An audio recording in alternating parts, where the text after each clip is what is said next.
Life Pittsburgh was very willing to collaborate with us in terms of what our needs were. So having a physician come to our site to see a group of our sisters was a welcome addition, and to have a nurse come also on site to supervise their care along with our staff was also a wonderful way to collaborate with them and meet the needs that we hope to meet. I remember one day when they had just come back from Life Pittsburgh Center, and the one sister was so excited because of something they had made and was showing people, and it would be hung on her door. I forget what the specific occasion was. And the sister in the room next door to her wasn't feeling up to going that morning, and she was all of a sudden very angry with herself that she didn't go. So it just showed me how they really enjoy getting out, meeting other people, and sometimes they wish they had when they didn't. Some go once, some go twice, and some go 3 times, and that has been a real boost for some of them who hadn't been out, and they come back with lots of stories. And so it's just been a wonderful experience for those who will go, and then those who are too frail and can't go, that's okay. They can just, stay here, and then the services come to them. The sisters who sometimes have concerns about our elder care, were able to express those concerns. They felt that they were listened to. They were educated about Life Pittsburgh and all of its benefits. And I think that then there was this gradual coming to understand why it was important for us to do that, what the benefits would be to the elderly sisters. And then there was ownership. I mean, I think that there's a much greater ownership among the community at large now. When they do their crafts, they often give people awards for how they created their craft. And so the one sister who has somewhat limited memory problems, with some dementia, she comes home with these certificates, and everybody makes such a fuss over her, and they hang them up in her room, and she is just delighted, and she's just beaming. I have to give our staff and our co-directors here at the Providence Heights for their willingness to stay in the chaos of the transition, and the importance of everyone having an opportunity to say what they wanted to say about their feelings, because it was a major change. And I think, too, because they're there, they don't have to sit in a doctor's office and wait for hours to be seen.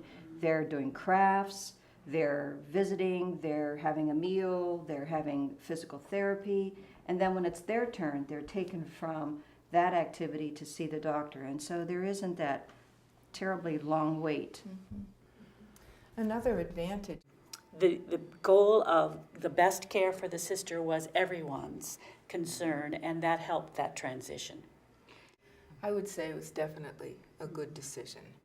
I think that on any given occasion there are new issues that arise and need to be addressed, but those are minor compared to the many, many benefits that the sisters have had. Also, when we had the education for the entire area, we had sisters from other communities who were in the PACE program come and give a testimonial, and that, I think, sold some of our sisters on the program.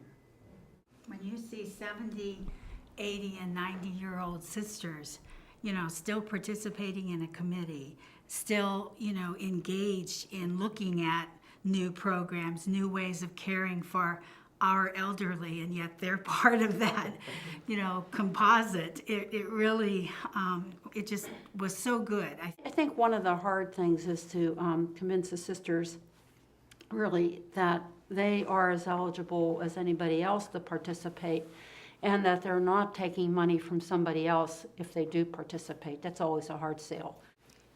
It's very important, I think, to network with other religious communities to find out how they're addressing the care of their elderly and the care of their members, actually. To read articles that we found with other communities working with PACE programs. That's been very helpful. You have to go out there and you have to acknowledge we do need help. and you have to go and look for it. You know, I think that's important. You really have to look ahead and start to plan. That's what I think the holistic life is about, to really look ahead at the next phase of your life to see, you know, how can I live a vital life to the day that I pass over to the next life. I think it's important. We believe that your home is the best place for you almost in every circumstance, no matter how ill you get. As a Catholic myself, I already had the respect for the sisters, obviously, but I have learned that every convent is different, and I cannot make assumptions. And of course, every individual in the convent is different. So it takes a lot of time and attention to make sure that the care is tailored to every single individual within the convent walls that I take care of. I have the time and the leisure, so to speak, to see the sisters, to sit down with them, to spend time with them, sometimes visit them in their own room. They don't come to me, I come to them, and I try to meet their needs, whatever they may be. We have one coordinated care plan, and that one coordinated care plan helps us to know what the podiatrist just said, and the eye doctor just said, and the dermatologist just said, so that our primary care physician can have all that access to all that information and really be their general doctor, general practitioner, if you will. We make it our business to be, not in their business, but to know enough about their business to pay attention to the things that are causing them greater distress that are impacting their medical and health care.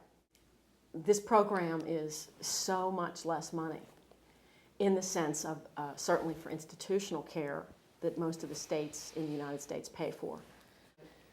Well, I find it very rewarding to be able to take care of people in their own homes, and you find out when people are allowed to be and to live in the environment that they wish, you have a lot fewer problems, and the problems that come up are more easily treatable. And the key to all that is really respect. If you come in reverent, if you are asking more questions than you are telling people answers, that is really the important way to get started. We didn't realize that we would really have some of the resistance that we encountered. And I think that's very reasonable. We're coming into somebody else's domain, and we're gonna, so it takes a personality and we've learned how to tweak that a tad so that we can understand better how we're coming into the home of even the staff that are working there. That's their work home, at least. For the highly cognitively capable sister, there's actually quite an interesting opportunity that happens. The sister becomes a little guru, if you will. I don't know if that's a good word to use in this case, but they become sort of like this religious advisor to the others in the community. And we find, although many, many different religions and denominations are represented by our participants, it still holds this sort of very reverent status for them, and they often, get asked great questions. And so therefore the sister often gets to think they're really extending their ministry, which is a really great feeling for them and us. Yeah. One of our sisters even is leading a Bible study that was almost demanded by the other participants.